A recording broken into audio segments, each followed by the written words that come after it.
Hello, hello! Kamusta naman kayo dyan mga ka-Sports Fantastic? Andito na naman po ang inyong likod, Average Jose TV. May ikwentuhan na naman sa inyo mga sports topic na ating kinahihiligan, na ating inaabangan, na tayo po pag napagkakwentuhan natin to so ano po tayo talaga very attentive sa mga pangyayari na to. Unang-una po sa lahat, muli magandang umaga, tanghali, hapon, gabi, kung saan panig man ho kayo naroon ngayon. Alam naman ho natin, tayo mga Pilipino po, kalat na kalat ho tayo sa buong mundo. Wala ho atang parte ng mundo na walang Pilipino. Kung meron mang lahi na kalat sa mundo, yan po ang mga Pilipino. Of course, particular sa ibang lahi po, pero tayo po hindi nagpapaiwan dyan. Tayo po kasi mga Pilipino lahing adventure, may pagka adventurous spirit po tayo. Isa na rin po dyan yung ating, of course, mga kababayan natin gusto lumabas ng bansa, maghanap buhay. Sa mga kababayan po natin dyan, OFW, mabuhay po kayo kung nasaan bansa man ho kayo ngayon. Ngayon po, ang gusto kong topic na pag-usapan natin ang ating National Basketball Program. Specifically po yung ating Batang Gilas tsaka Gilas Pilipinas Basketball Team. Yan na po ang tawag sa ating National Basketball Team. Ito po is conceptualized po ito ng Samahang Basketball ng Pilipinas. Yang Samahang Basketball ng Pilipinas ito po yung pumalit sa Basketball Association of the Philippines. So ayan ho, topic na rin ho nating pag-uusapan po yan kung bakit ho tayo naririto ngayon sa larangan ng international basketball. Ako naman po, ang ikukwento ko lang ho kung ano po yung aking natatandaan. Ayoko po magkwento ng kapanahonan ho mga 1960s, 1970s, early 80s. Yan po magandang topic po sana yan, pero hindi po ako eksperto sa panahon na yan. Ako'y wala pa ako sa mundo siguro, or bata pa ako. Ayoko naman kung magkunyari na ako'y eksperto sa topic na hindi naman ako ganun ka-particular. Nababasa-basa naman ho natin, papanood natin yung ibang video clippings, pero as I've said, ayokong i-topic siya dahil hindi ho ako personally familiar sa topic po na yan. Ako po mga kaibigan, simula po akong mamulat sa basketball, larong basketball, nung ako po 8 or 9 years old. Yan po 1988 po yan. Ako'y tukutoy pa po. Naglalaro po ako sa bahay, pumasyal yung kaibigan ng kapatid ko. Nanonood ako ng cartoons, gustong manood ng basketball. Po mo bisita, pinagbigyan ng kapatid ko, nilipat ang TV. Ako po inis na inis dahil favorite ko yung cartoons. Pero ito na, nung basketball medyo pasuliyap-suliyap ako sa TV. PBA po yung pinapanood. Ako okay ito hanggang sumunod na game, nilipat ko na yung channel doon. Ayan, na ano na po ako, medyo nagka-interest na po ako. Gusto ko lang malaman kung ano yung mga free throw, kung ano yung mga 3-point shot na yan, kung ano yung mga foul na yan, mga offensive foul na yan, mga traveling calls na yan, mga 6 fouls, mga quarter, first quarter, second quarter, halftime break. Nandiyan pa siya lagi si Dr. J, Andy Howe. Every halftime break talagang pinapaliwanag niya yung mga interesting na play. So Yan po, dyan po ako nagsimula, namulat sa larangan ng basketball. Don't get me wrong, ako po hindi pangarap ko pong maging basketball player, pero tayo po hindi nabigyan ng tangkad. Ako po yung naging isang meron, mga kaibigan. Ako yung naging isang fan ng basketball. Pero hindi lang po naman po tayo puro nood lang. Natuto na rin ho tayo sa katagalan, natuto na rin ho tayo mag-analyze ng laro. Sabi ko nga ngayon, ako'y 40 years old na. Sa dami ng larong napanood ko, sabihin ko, nakita ko na halos lahat. Yan naman, yung kapanahunan ko ho yun. Yung panood ko mula ng bata ako hanggang ngayon dahil tuloy-tuloy naman yung pagsubaybay natin. From that point on, nakita ko na ho lahat yan. Kita naman ho natin kung paano magbakbakan ng Gilas Pilipinas at Australia sa laban nila. Nakita ho natin na maubusan tayo ng player. Dalawa na lang ang player na naglalaro natin sa loob. Dalawa o tatlo, si Junmar Pajardo, si Gabe Norwood, tsaka si Basir Amer. Wala na ho tayong player at kaya inano na lahat. Thrown out na ho lahat. Diyan ho, napanood rin ho natin yung laban naman po ng Kazakhstan versus Philippines ng Asian Games. Nag-shoot po si Marcos Dautit sa ring ng kalaban para madagdagan po yung puntos ng kalaban. Yan po yung mga bizarre na pangyayari. Panood ho natin si Gary David kung paano na noong 2003 FIBA Asia hindi halos makashoot, pero nung nag-init naman po tinulungan niya tayong manalo. I think that was against our game against Hong Kong, kung saan halos lahat inaalat. Itong malamig na Gary David, biglang nag-init. Ganun ang ganun sa kamay niya. Naglalagablab na yung kamay. Parang hihip sa kamay niya. Ayan po yung mga pangyayari po na ayan din po yung FIBA Asia tournament na yan. Hindi tayo manalo sa Korea.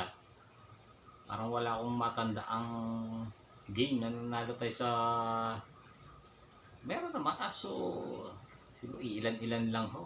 Halos mga crucial na laban lalo tayong pinaiiyak ng Korea. Nakatira ni Olsen Racela, di po ba free throw. Lamang I guess lamang tayo ng 2 points. Tapos nakuha natin yung possession, na foul si Olsen Racela. Ayan po nung Busan Asian Games po yan. Alam naman ho natin si Racela number 1 shooter ng Pilipinas yan sa free throw. Nung time na yun, 90% free throw shooter po yan. Sa kasamaang palad, 2 tira. Wala akong naipasok si idol natin. Idol ho natin yan, Olsen Racela, isa sa pinakamagaling na point guard po ng San Miguel Berian. So yun nga po, ganun po talaga ang buhay. Bilog ang bola, ika nga, tumalbog. Naka 3 points ang kalaban. Sabi nga nila, bilog ang bola, nangyari po yan. Proud pa rin po tayo kay Olsen Racela sa team po natin na yan. Ayun nga po, hindi rin ho natin akalain na darating sa point na sa national team natin although nung uso na rin po pala yung mga import na yan dahil nung panahon ni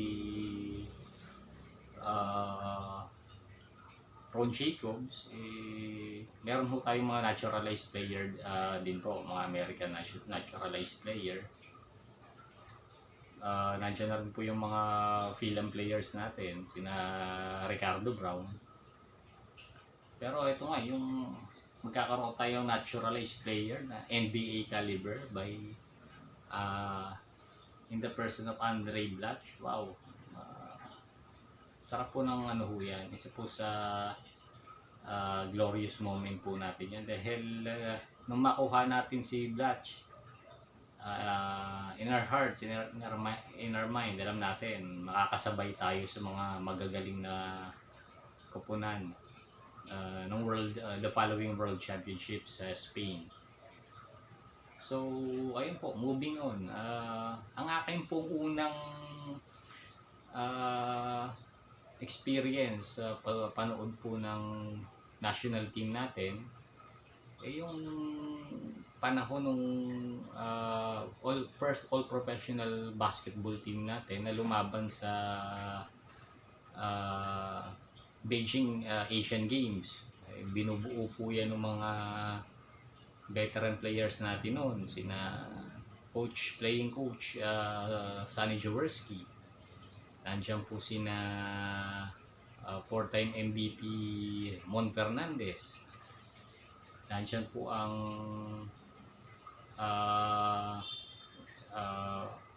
first PBA rookie MVP Benji Paras. Ito po pala year 1990 po ito. So ibig sabihin, naunahan pa po natin mag-assemble ng ng all-star team, ng dream team ang US. Kasi dream team ano po yan, 1992 lumaro sa Barcelona Olympics. Pero po tayo 1990 Beijing Asian Games, yan na, meron tayong all professional basketball team, dream team po lahat yan, magagaling na player ang nandyan. Alam ko po, Allen Caidig kasama sa lineup na yan, si Alvin Patrimonio, Zaldi Realubit, siya po ang pinakamatangkad na player natin noon. I don't know yung ibang lineup, pero all-star po yan, hindi ko na ma-recall yung iba. So lahat po yan caliber player ng Pilipinas. So ang ganda ho ng performance naman natin dyan. Lahat ng nakalaban nating team winalis naman ho natin. Unfortunately, yun nga, sa finals nakaharap natin ang hometown favorite, hometown team, China, kung saan nabigo po tayo. Pero very proud pa rin po at silver medal, although talo tayo, silver medal po ang naiuwi ng national team natin sa tournament po na yan. Then yung ano po, sumunod po dyan, yung nung 1994, I think sa Hiroshima po yan, Hiroshima Asian Games. Ang nangyari po dyan, kung sino po ang napagdesisyonan na kung sino ang mananalo sa PBA, Philippine Basketball Association. Meron pa po nun yung ating All Filipino Conference. Kung sino mag-champion sa All Filipino Conference, siya pong magre-representa sa bansa natin sa Asian Games sa Hiroshima. Yung pong All Filipino Cup na panalunan ng San Miguel Beer, kaya ang beermen po ang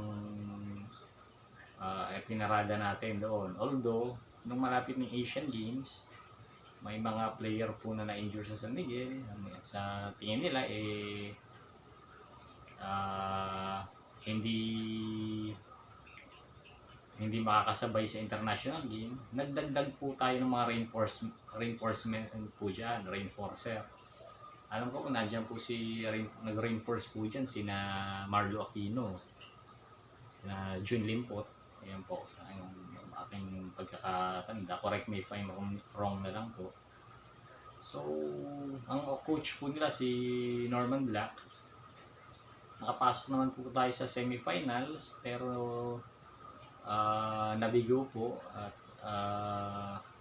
napalaban tayo sa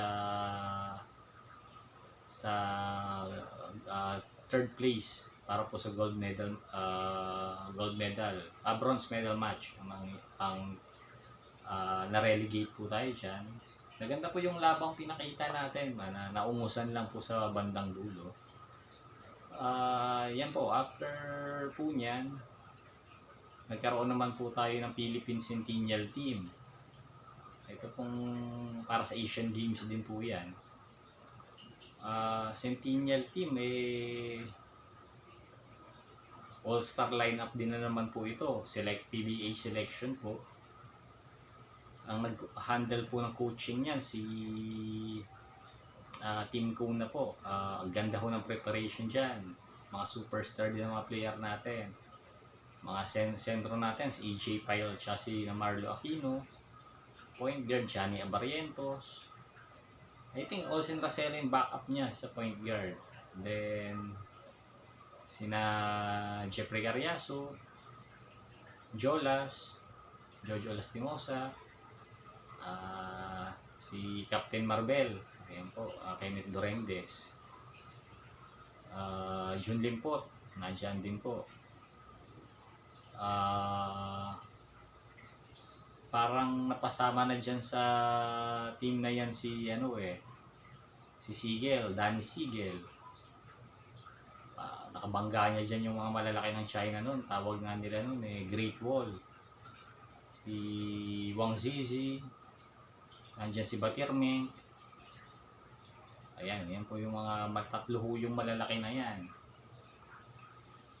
Tapos, maganda hong preparation niya. Nag-training pa po yan sa US. Nagkaroon po yung 10 tune-up match laban sa mga college team sa US. Mga US NCAA Division 1 team sa US. Hindi po naging maganda yung ating record doon kasi sobrang lalakas naman po niya, mga NCAA Division team. Pero magandang learning experience sa mga players natin. Lumaro din po yan as guest team sa PBA bago tumulak pa sa Southeast Asian Games na po.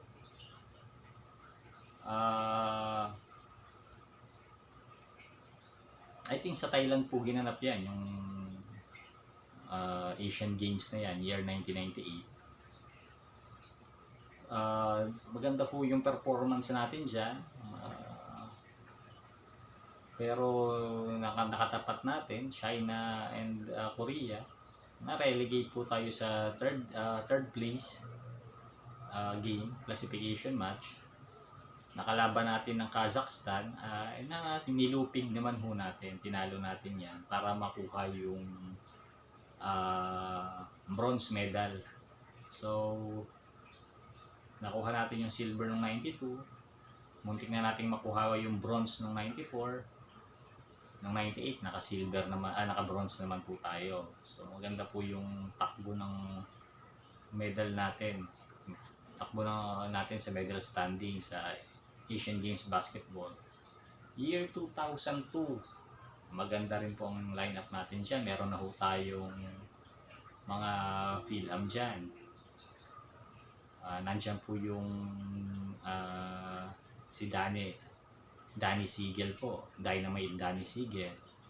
Napa-line up din po sa team si Rudy Hatfield. Nandyan po si Asi Taulaba. Nandyan po si Eric Meng. So reinforced po tayo ng pinakamagagaling natin noon na mga Phil foreigners. Sa mga locals naman po, bumabandera dyan si Olsen Racela. Ayan po. I think Dondon Ontiveros, si hero natin yan nung laban natin sa Japan. Yung hindi makakalimot mo, nag-shoot sila ni Orimo ng Japan, nagpalitan sila ng 3 points.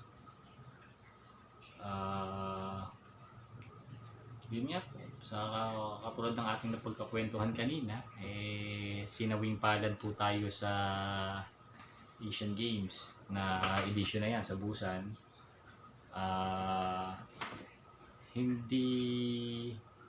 nakapasok yung dalawang free throw.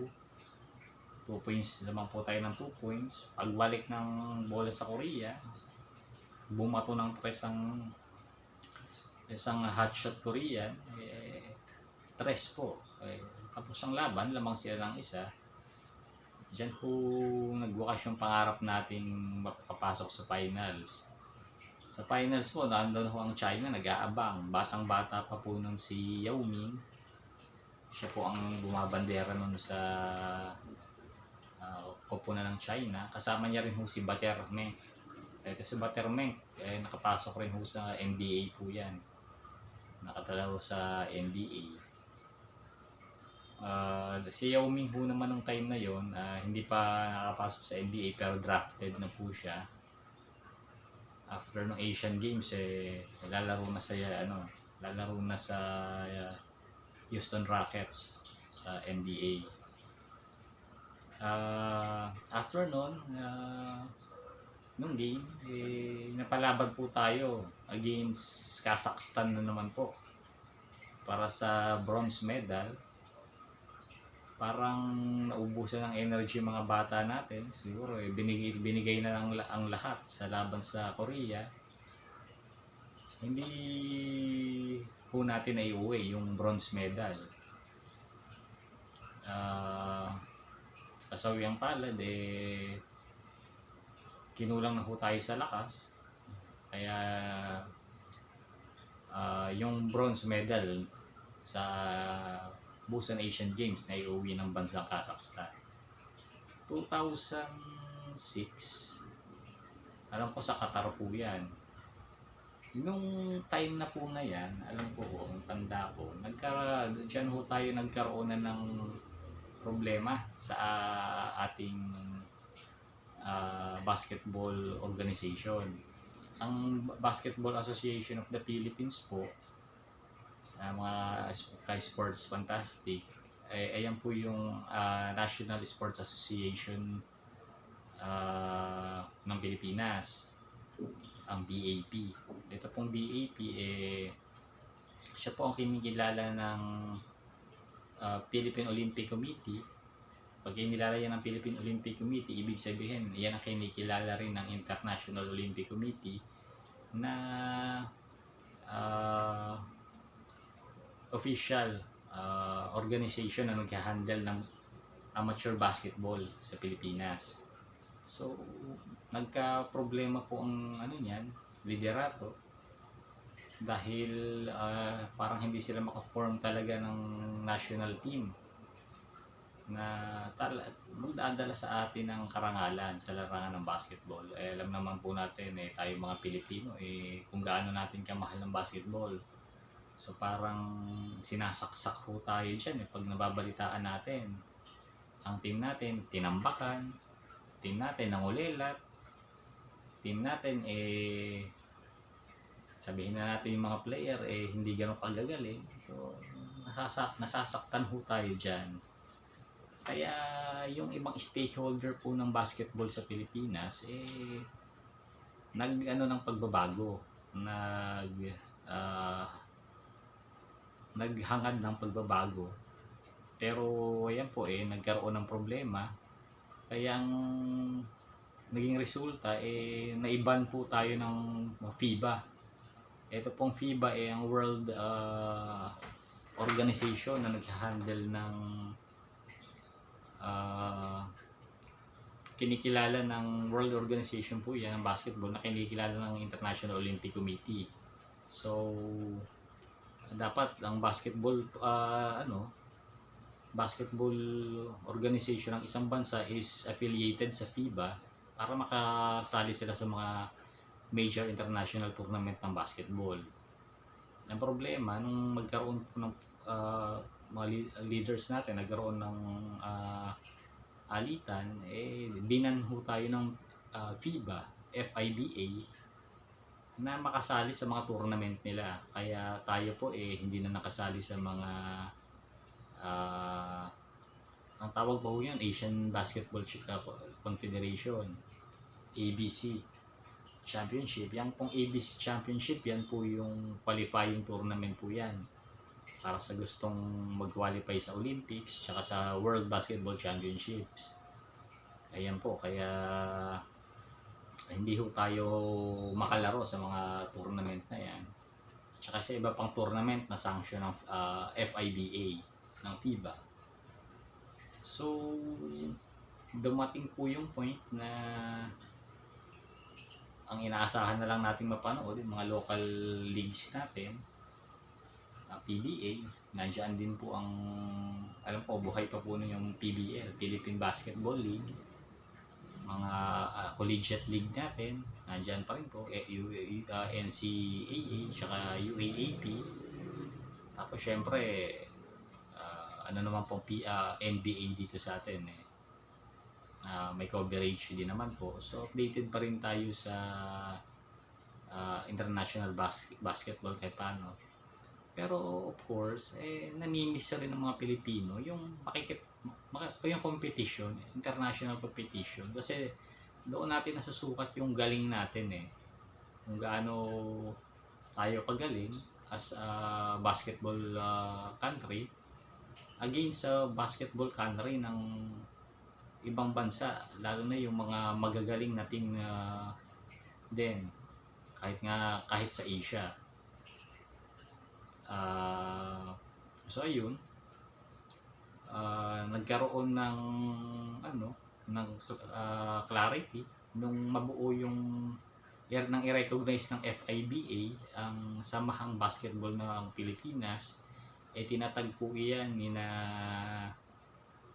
Manny Pangilinan, ang po ng ang CEO po ng PLDT, ng Smart, Smart Communication, marami pong hawak na company po yan. Dahil sa suporta ni Manny, naponduhan po ang nabuo ang ISBP, Samahang Basketball ng Pilipinas, na-recognize ng FIBA. Nagsimula ulit tayong mangarap na makalaro internationally. Diyan po na conceive po yung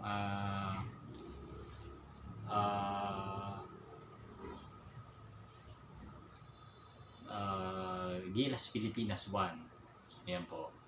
Although mayroon pa po tayong team nun eh. Kasi ang nangyari, bago ang Gilas 1, ulit tayo.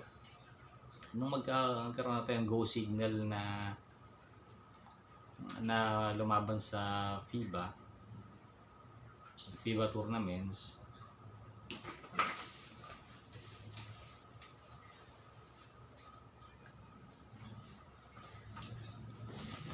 excuse me po, ayun po, for mga PBA selection rin po ang mga pinadala natin dyan. Unfortunately, dahil nga sa conflict sa schedule ng FIBA tournament saka ng PBA, sabihin mo nating madalas kapusin sa training ang mga player. Nonetheless, tuloy-tuloy po yung program, patuloy yung pangarap nating mag-excel sa international tournaments. Nabuo po dyan yung Gilas Pilipinas basketball team. Itong Gilas Pilipinas po binubuo to ng mga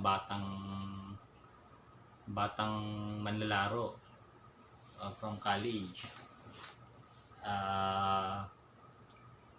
Diyan po may mga bata rin ho na recruit coming from the US. Diyan ho natin nakilala si Chris Lutz, si Marshall Lassiter, yan, mga Phil-Am po yan.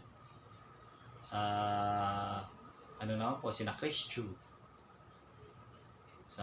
galing sa mga collegiate leagues natin, sina Chris Chu. Nandiyan po sina Ballesteros. Ayan po ang mga players po natin, no. Marami pa po, basta po yan si Casio po, yung nasa Alaska, JB Casio. Matindi po yan nung magpa-drop sila sa PBA, parang all-star eh. Parang lahat ng makakuhang player magagaling, kaya very very po yung all-star na yan, kumbaga star-studded. dahil galing po sila lahat sa FIBA. I mean sa Gilas Pilipinas. Alam naman ho natin yung Gilas Pilipinas parang all-star cast po yan. Then, yun nga po, pumili sila ng mga batang player na i-develop. Then, kumuha rin ho sila ng naturalized player. Yung time na yun, pumayag ng FIBA na isang bansa kumuha ng isang naturalized player. Mayroon ho tayong nakuha nun, si Giles, CJ Giles. Pero si CJ hindi ho tumagal, kaya napalitan ho siya ni Marcos Dautit. Ito naman po si Dautit, magaling na player din po. Magandang perimeter shooting, magandang free throw shooting, magaling sa rebounding, matibay sa depensa. Maganda po ang complement ni Marcos Dautit sa kanyang team. Unfortunately, wala nang ibang malaking team, ibang malaking player pagka napapalit sa kanya. Kaya pagdating ng fourth quarter, madalas sinahapos si Marcos Dautit. Medyo kinakapos na sa hininga, medyo pagod na pagdating ng fourth quarter. Ganun pa man, nung sinalihan nilang tournament, FIBA Asia Tournament, naka 4th place finish rin po ang Gilas Pilipinas nung time na yun. I think that was 2011 or 2009. Dito na po na conceptualize yung ating Gilas Pilipinas program 2. Ito na po yung mga ating mga professional players galing sa PBA na binuo para i-represent ang bansa once and for all. Makapagpadala talaga tayo ng malakas na team sa international competition. So nandiyan po si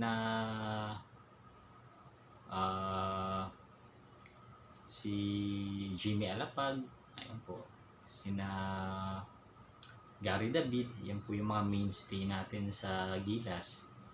Yung malakas nating defender, Gabe Norwood from po yan, George Mason University. Nakapasok po yung team yan sa USNCAA semifinal round of 4 na po.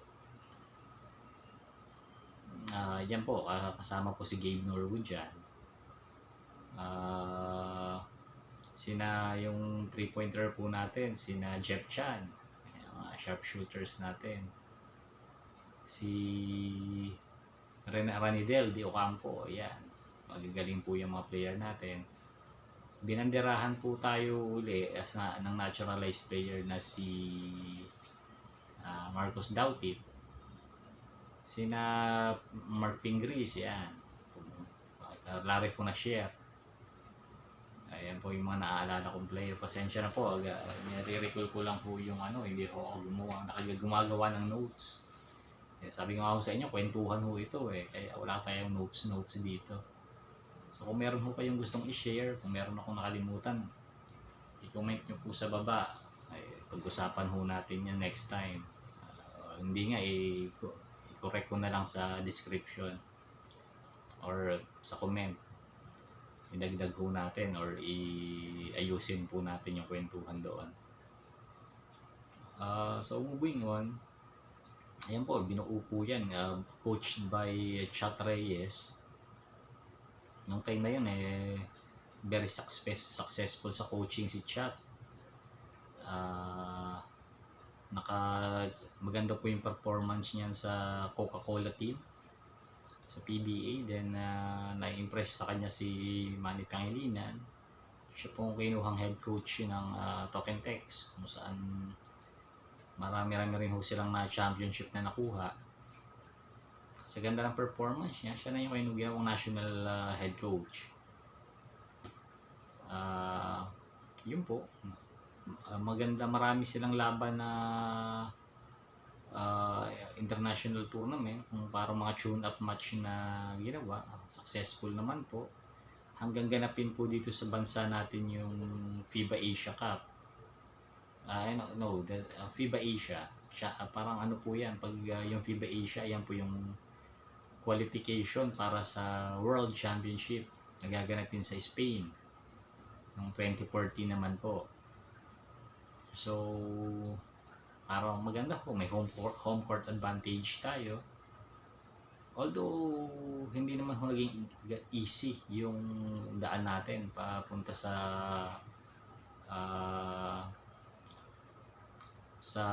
kumbaga semi quarter final round ng tournament. Pero nagawa naman ho natin hanggang ngayon. Ito na nga po yung semi-final round na. 4 na lang po ang naglalaban na team. Parang sa Philippines and Korea, sa isang series, Iran and I think Taiwan po yan. Ang ganda po ng laban, pero kinabahan ho tayo dyan dahil first quarter po na-injured si Marcos Dautit. Ika-ika na po hanggang i-relieve na po siya sa game. Yung laro naiwan sa kamay ng ating mga kababayan. Pero mga kababayan ho natin, buong loob, buong puso, ayaw mapahiya sa harap ng mga kababayan nila. Ang mga kababayan naman po natin nakita na may kulang sa team, kaya kailangang suportahan ang team, palakasin ang loob. Kaya ang crowd po natin yung parang naging ang 6 na player. Ayan po yung crowd natin. Actually, ang inyong lingkod po, isa po ako nandoon sa MOA Arena nung laro na yun. Isa po ako sa nakasaksi kung gaano kahirap yung laro para sa mga basketball player natin. Nakita ko rin po yung tapang, pagmamahal sa bayan ng mga player natin. Lahat ibinigay para sa laro, para sa karangalan ng ating bansa. Makapag-uwi uli tayo ng karangalan. Tsaka makalaro po ulit, makabalik tayo sa World Basketball Championships. Ayun nga po, dikita ng laban hanggang sa huling 2 minuto, last 2 minutes. Nakalayo po tayo ng konti sa Korea nung naka 3 points si Jimmy Alapag. Ayan, nagbigay sa atin ng espasyo para hindi kahit paano hindi makahabol ng Korea. Talagang ang stadium po mga kaibigan para po sumabog. Ganoon po kaingay ang MOA Arena. Talagang may parang bulkang sumabog po sa lakas ng hiyawan ng mga Filipino fans. Nang makakabuslo po si Jimmy Alapag, nung mga huling seconds na si Pingris puro clean up na po ang ginawa, rebound tsaka putback. Nung pagkatapos po ng game, talagang parang may malaking bato, pasang-pasang bato mga kababayan natin na relieve sa likod nila. Talagang naramdaman mo yung hirap at bigla silang na-relax pagkatapos ng laro. Parang nakahinga sila ng maluwag. Ayun po. Iyakan po ang mga players sa court. Hanggang sa media room, iyakan po sila. Parang sa atin naman po, yun naman po talaga yung mission yung makabalik uli sa championship, World Basketball Championship. Siguro kung hindi ho na-injured si Andre Blatch, baka aspiring din ho natin na kunin yung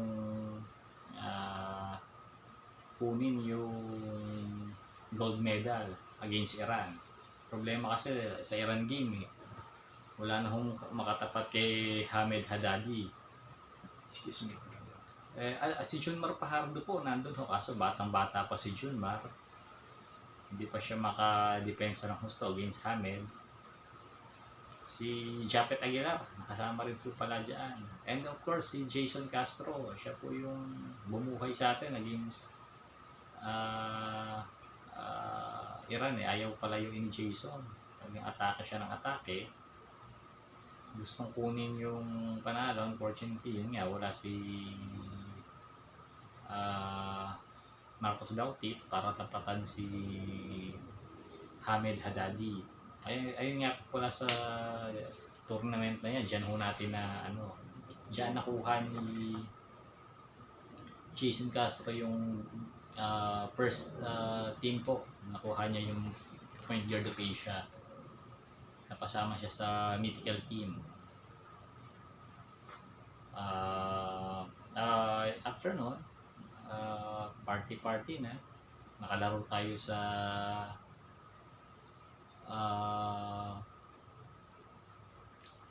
World Basketball Championship nga po sa Spain. Maganda ho yung preparation nila dyan. Tapos nagpalit na ho tayo ng naturalized player. Although backup po naka-standby po si Marcos Dauti, kinuha ho natin ito si Andre Blatch. Sakto naman po si Andre Blatch, free agent po nung time na yon from Washington Wizards. Inoperan po natin at pumayag naman hong maglaro sa bansa. Kaya siya po yung parang import po natin. Naglaro as naturalized player sa Spain. Maganda po ang training ng Pilipinas dyan. Marami po tayong tune-up games, international games. Lumaro ho tayo sa South America. May mga team ho tayo nakalaban siya, magagaling na team. Mga World Cup bound din po. Nag-training ho tayo sa Miami. Nag-camp po sila doon. Basketball camp. Then mga tournament po sa Europe, packet tournament, sumali rin ho tayo. Bago lumaban sa World Cup. Kaya masasabi natin. Tapos yung parang final preparation yan, nasa Europe na rin sila para sa final preparation. So masasabi ho natin ready ho yung Gilas eh. Yung pinaka-prepared na team, pinaka-mahabang preparation na team in my recollection. So ito nga po, pagdating sa Spain, ang ganda ho ng performance ng Gilas natin. Unang laban po dyan ay Bosnia. Team po ng bansang Bosnia ang nakalaban natin. Nakalamang pa po tayo dyan eh. Unfortunately in the last few seconds biglang nagkasunod-sunod yung shoot ng Bosnia. Kaya nakalamang po. Hindi po hanggang mag-final buzzer. Hindi ho nag-decide kung sino panalo. Actually, no final seconds po, pumito pa po yung referee ng foul. Pero winave ng isang referee, natapos na yung laro. Itong referee na tumawag ng foul, sinundan niya yung referee na nag-wave ng tapos na yung laro. Hindi na tinuloy yung pagtawag ng foul. Although yung foul na tinawag niya is within the few seconds pa po bago mag-final buzzer. So, yun po. Hinayang yung mga players natin doon. Hindi tinuloy yung laban. So, nakalaban din ho natin dyan ng Greece. Yan po. Patulad ho ng isang vlog ko kanina. Nakalaban po natin dyan ang batang Giannis Antetokounmpo. Parang 18 years old lang po si Giannis dyan. So hindi pa po siya ganoon ka-relevant sa Greece. Hindi naman ho tayo natambakan talaga ng husto ng Greece dyan. Lagi tayong within the striking distance po eh.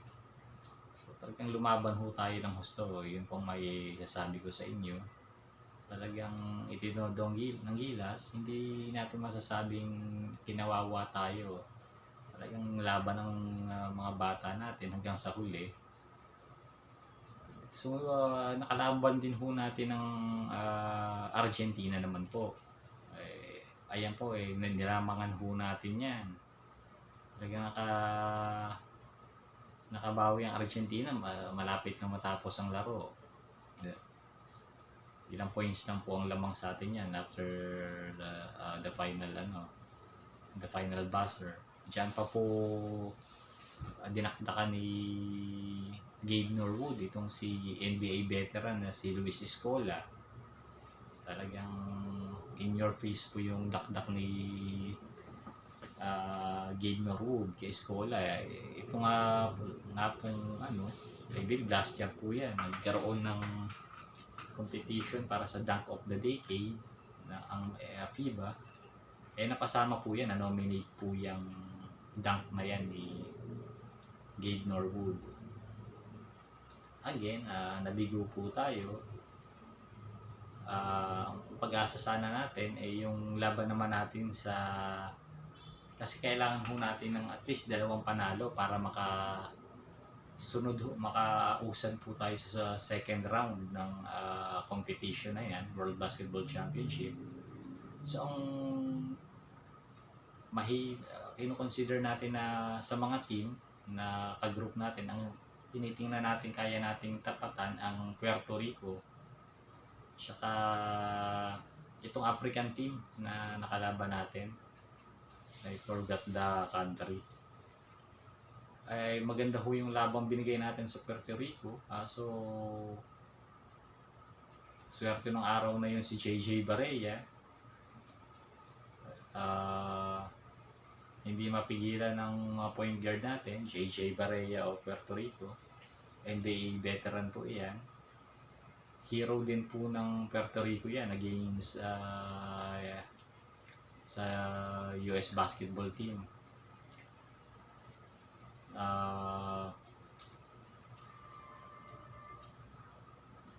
Nung time na yon nakahabol naman po tayo, pero ipinasok po itong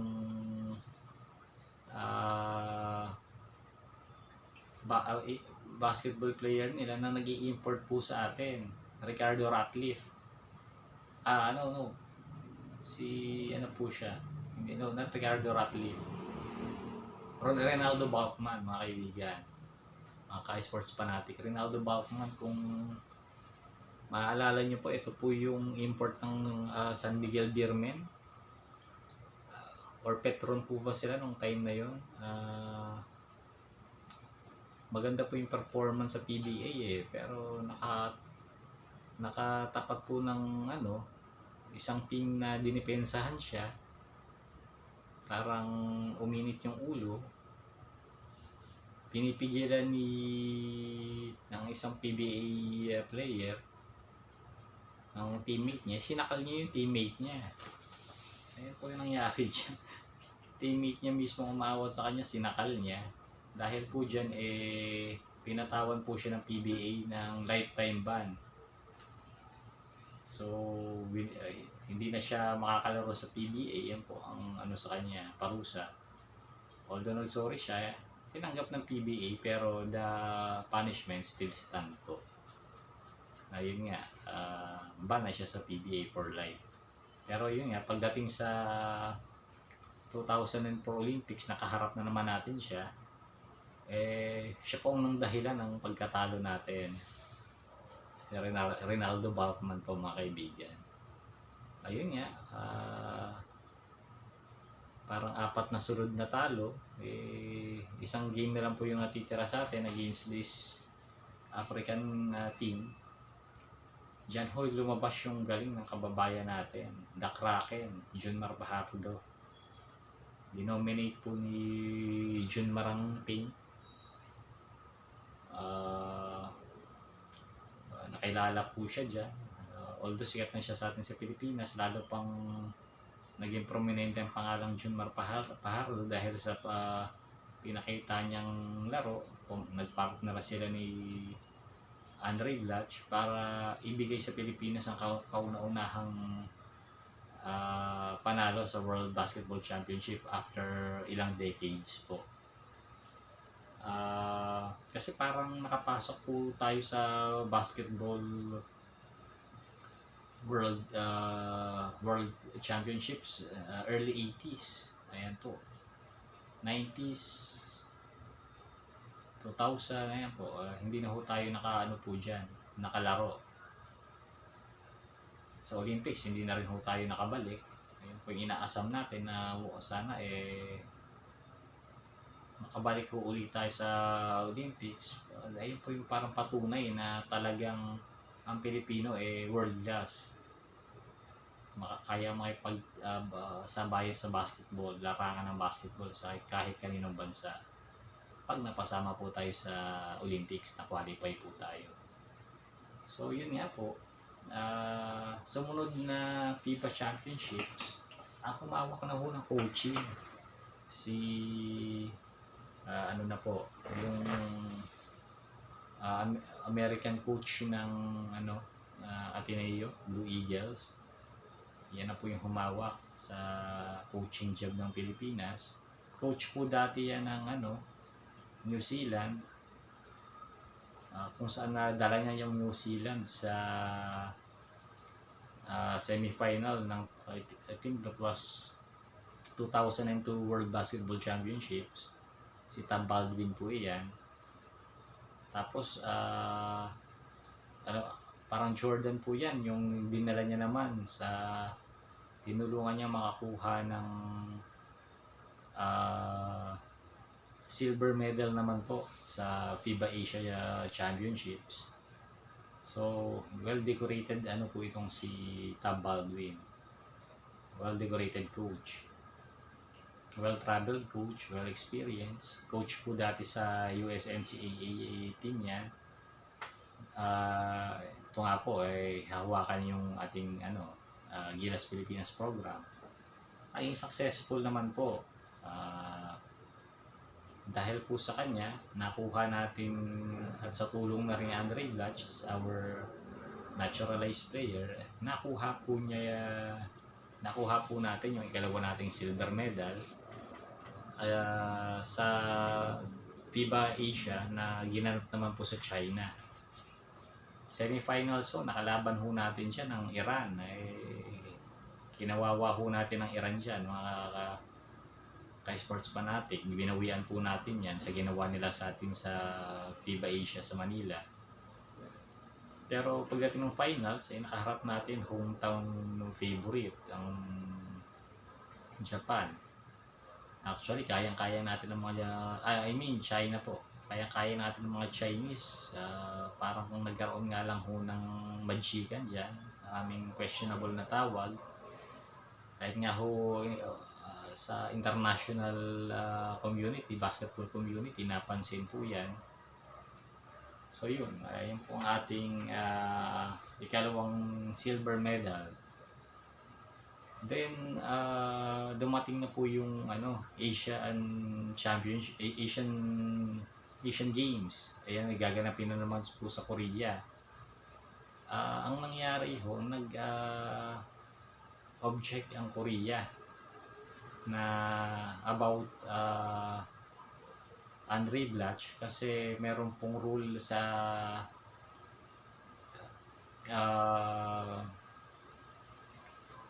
Asian Games na although yung rule na yun hindi naman talaga ginagamit, hindi ini-implement. Bukod sa edition na yun, ikinomplain nila na dapat hindi kasama sa lineup natin si Andre Blatch kasi wala pa siyang 2 years residency sa bansa natin. Hindi pa siya 2 years na naturalized nung sa oras ng competition sa Korea. So pinanigan niya ng organizing committee, yung ni-raise ng Korean basketball team, kaya na-omit sa team natin si Andre Blatch. Ang pinalaro instead si Marcos Dautit. Diyan po medyo kinulang ho tayo sa dahil siguro si Marcos Dautit nagkakaedad na rin po ng time na yun.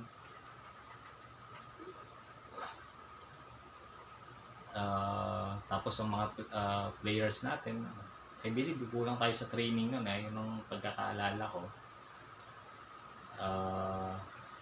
Dumating nga dun sa point na kailangang matalo natin ng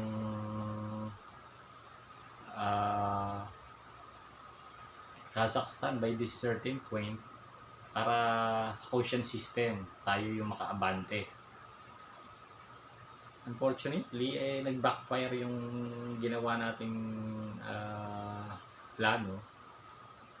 Kung nag-shoot pa nga si Marcos Dautit sa ring ng kalaban para hindi ko na malaman kung bakit pero yun nga, may yun may kwento siya. Of course, hindi naman gagawin ni Marcos Dautit yun dahil sa napakatalinong player po niya. Pero upon instruction by the coach, yun po yung naging game plan. Parang naging kahiya-hiya po dahil kailangan pa tayong gumawa ng ganong diskarte. Kumbaga wala na ho sa proper system yung laro natin para makapasok sa susunod na round. And that was that. Hindi tayo nakakuha ng medal sa tournament na yan. Nagkatuloy-tuloy po yung drought natin, yung pagkatigang natin sa medalya sa Asian Games. Sabi ko nga po kanina, huli nating panalo ng medal sa Asian Games, ano pa po, 1998 yung ating Centennial team. 98, from 1998 nagkaroon po ng Asian Games year 2002, 2006, 2010. Ayun nga ho, yung 2014 hindi ho tayo pinalad ho dyan. Ito na po 2018 Asian Games na po naman po, Jakarta, Indonesia. Bago po yan, precursor dyan sa Asian Games na yan, naglaban po ang Pilipinas at saka Australia sa Philippine Arena para sa ano po yan, FIBA Asia Window. Kung sino pong yan po qualification yan para sa Basketball World Cup. Alam naman po natin nangyari dyan, nagka-bench clearing po sa panig natin. Ginatake ang nagkagulangan. Sa simula pa lang po ng laban kasi naman po itong mga Australiano mainit na pagdating pa lang sa bansa natin. Warm up pa lang may Pilipinong tumawid sa half court nila tinulak. Yung decal ng Philippine Arena tinanggal pa. Malalaki na nga sila pag dating sa depensa physical pa. So mga players natin hindi naman nagpatalo sa anuhan na yan, pisikalan na yan. Dumating na nga ako sa nagkabalyahan tong si Pugoy, Roger Pugoy, tsaka yung isang Australian. Ayan po, doon siya nung nagsimula yung bench clearing. Sabi ko nga ako sa inyo, sa bench natin, 3 na lang ho yung natirang player. So, naglalaro ng basketball, 5 yung player ng Australia, tayo 3 na lang ang naiwan ng basketball. So, matinding bakbakan po nangyari dyan. Pati mga fans, coaching staff ng Philippine basketball team nakisali na rin po. Si Jong Chico nakita ko sa video binibira ho yung isang Australian na bagsak na. Ayan po, hindi na ho napigilan ng emotion dahil dyan yung siyam na player na po yan ang dami hong game suspension ang inabot ng mga yan. Included na po dyan si Included na po dyan si Andre Blatch, ang ating naturalized player. Kaya po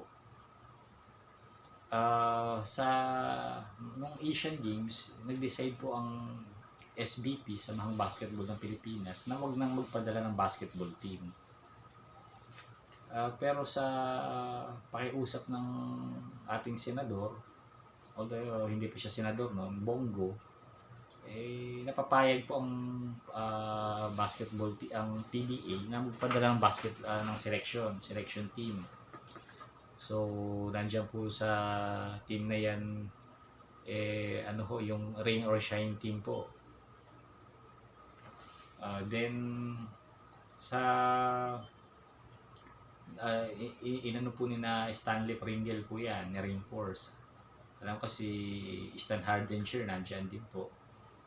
I-reinforce po nila yung team ng Rain or Shine.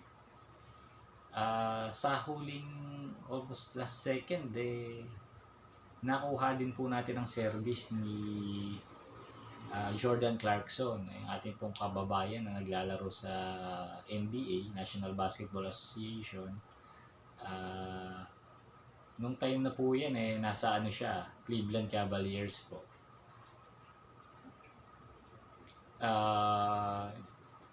Ayan po, nakuha natin, katulong po sa atin. First game po, hindi po siya nakalaro.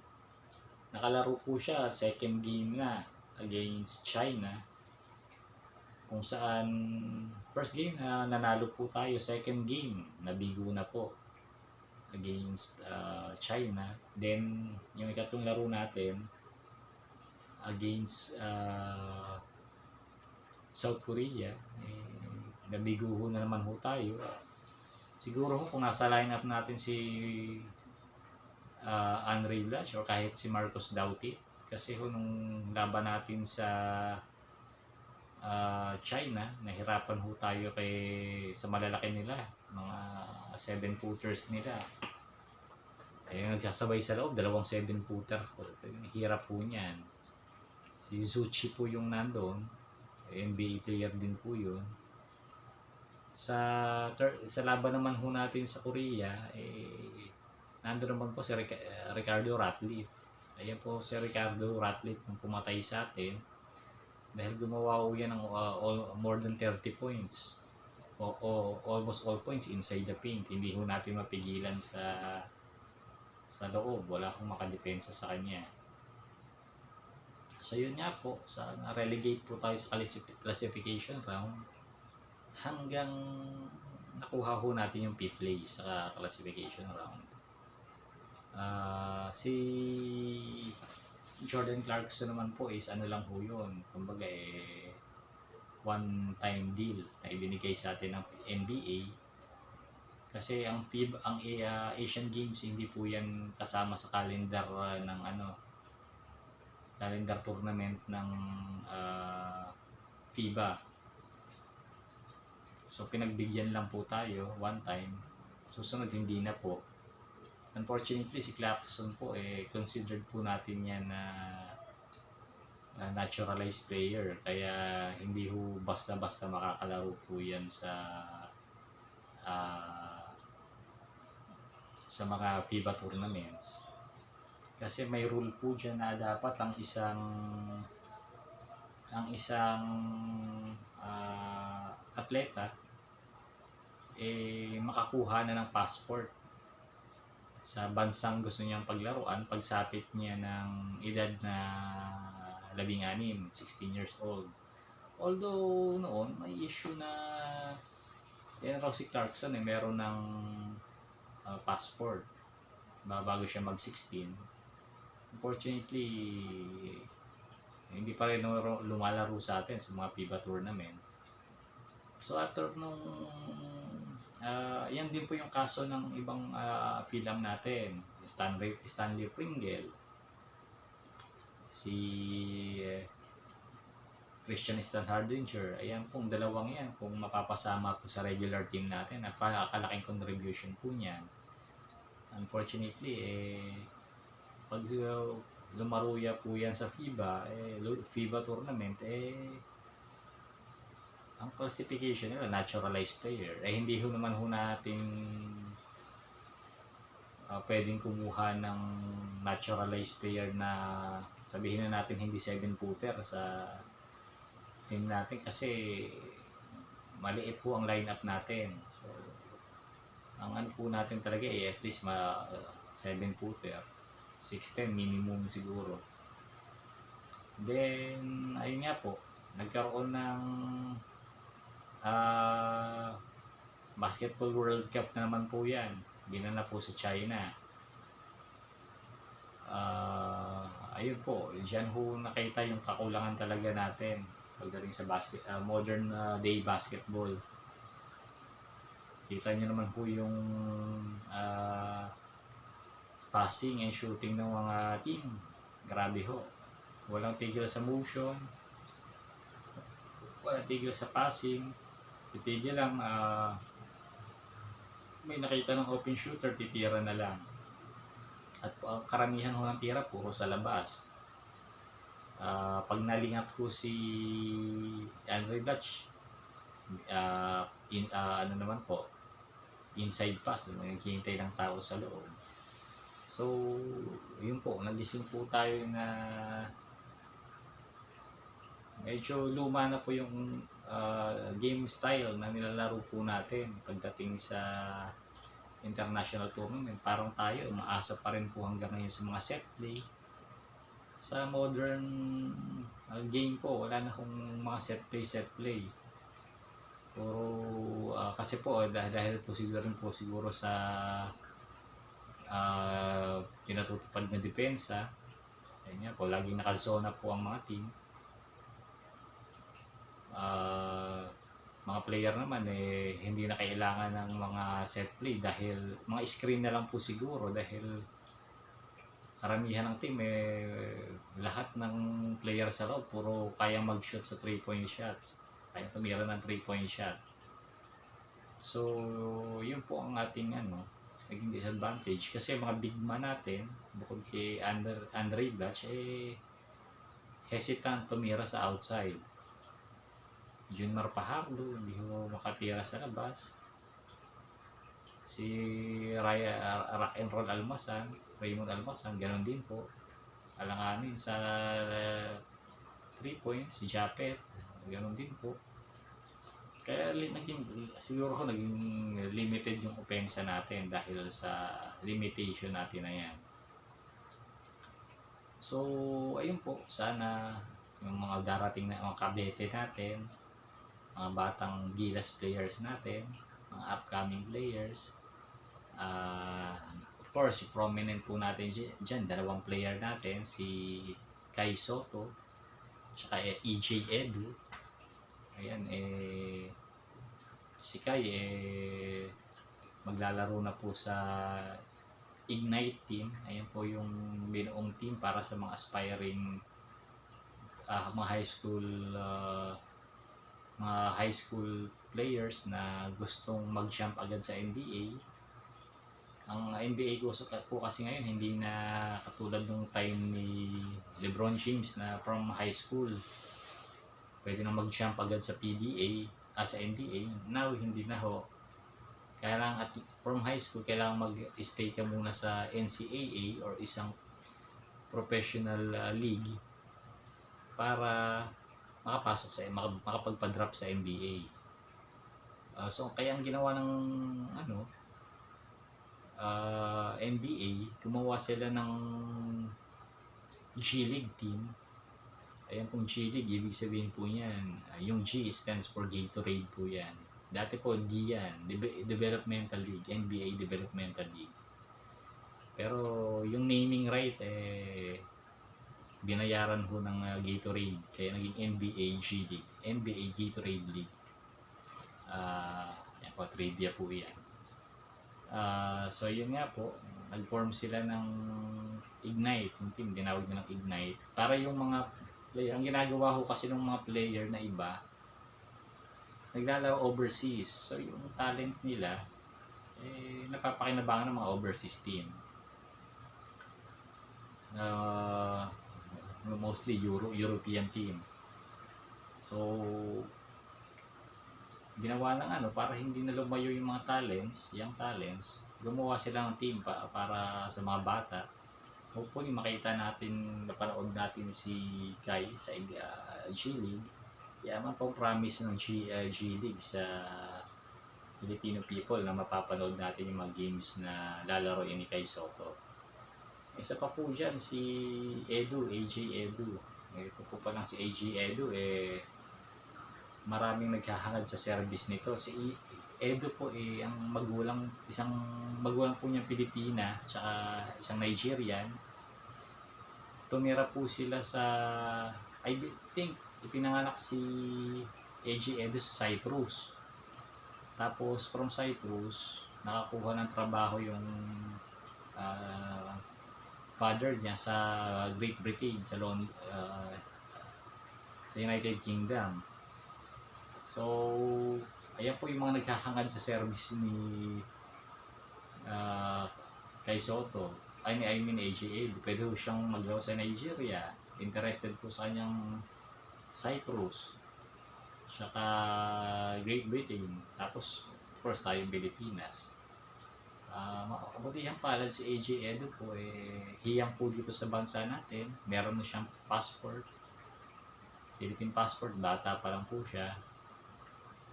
Hinahasa niya po yung talent niya ngayon sa USNCAA sa University of Toledo po yan sa Amerika. So, sana ma-develop po para balang araw magkaroon tayo ng, sana silang dalawa makapasok sa NBA, magkaroon tayo ng caliber